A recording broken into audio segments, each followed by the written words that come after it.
Hi everyone, today I am attempting to use gold leaf for the very first time.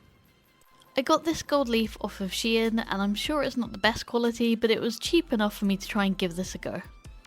Now, as many of you will know, I love Pokémon, and when I tried to think of a golden Pokémon, one came to mind. Of course, I mean shiny Magikarp. So first I have to craft Magikarp. I grabbed my air dry clay and tried to make a Magikarp shaped base using reference photos on my phone. I did have to restart a few times before getting a shape that I was happy enough with. I initially wanted this to be 3D, but I thought that was a bit too much of a challenge, so committed to making a Magikarp with a flat back. Maybe I could hang him on the wall of a bathroom or something later. Let me know your ideas in the comments or over on my Instagram. I made a little hole for his eye and then rolled up a ball of clay before attempting to mould the hole into an eyelid, but I think it worked out pretty well. I rolled up a little clay sausage and put it in place to make his lips, and added a few scale details while the clay was still wet. I wasn't too sure how to add the tail and the fins. For the tail, I tried using wire for the structure and draping a thin piece of clay over it to try and sell the illusion of a thin whipping tail. For the fins, I cut out rough shapes and then tried scoring the pieces to connect them, but as you'll see later, they do crack whilst drying and I end up just gluing them back on.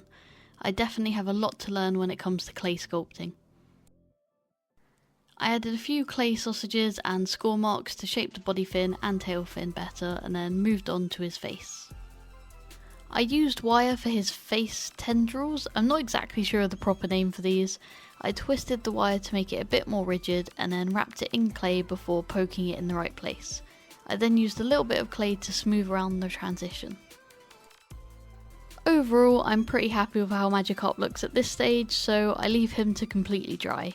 I did flip him over to make sure that every surface of the clay could completely dry out before moving on to the painting. Now the paint should just be a base for the gold later, so I'm not too worried about making it completely even. This is mostly just for any gaps in the gold leaf. Once he was painted, I decided that I wanted to add some cartoony outlines to really make him pop, and I think this made him look so much better. In fact, I then debated whether to even coat him in the gold leaf. But that was the whole point, to try out using gold leaf, so I decided to start on the details, or the sections that were a darker yellow. I wanted to kind of try a practice area first, just to make sure the PVA would work, and decided that this fin looked like the easiest, so I started there. I did see that most artists use a special adhesive for the gold leaf, but I wanted to keep this as simple as possible, so I'm just going to use regular PVA. I added some PVA and then left it for a few minutes to make sure that it goes tacky before trying to apply the gold leaf.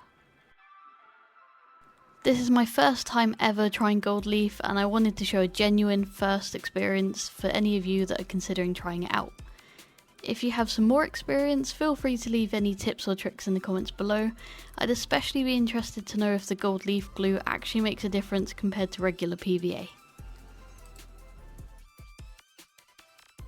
I was not prepared for how static this stuff is. It really has a life of its own and doesn't go neatly where you want it to. I used a paintbrush to gently tap it into all the crevices and make sure that it was stuck to the whole fin. I left it to dry and then came back and used the same paintbrush to gently remove any of the excess gold leaf. I'm so happy that this worked first time, and I think the finish is pretty cool. So I move on and coat the other darker areas in PVA, leave it to go tacky, and then try to encourage the gold leaf into the right areas. I even picked up some of the gold flakes that flaked off earlier on the paintbrush and used that for some of the more sort of detailed nooks and crannies. It seems like it's super important that no other areas have glue on, or the gold leaf would definitely stick to them. I think as long as you apply the glue correctly, the leaf should work for you. I'm no expert and I did go over a few areas, but this is the final result. I did debate making him entirely golden, but I think I would lose a lot of details. Please let me know in the comments which one you think would look the best. no gold, some gold, or all gold.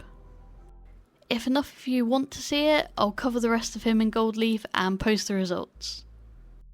Thanks for watching. Let me know what you would have done differently or what you would like to see me try next. Please subscribe and I hope to see you again in the next one.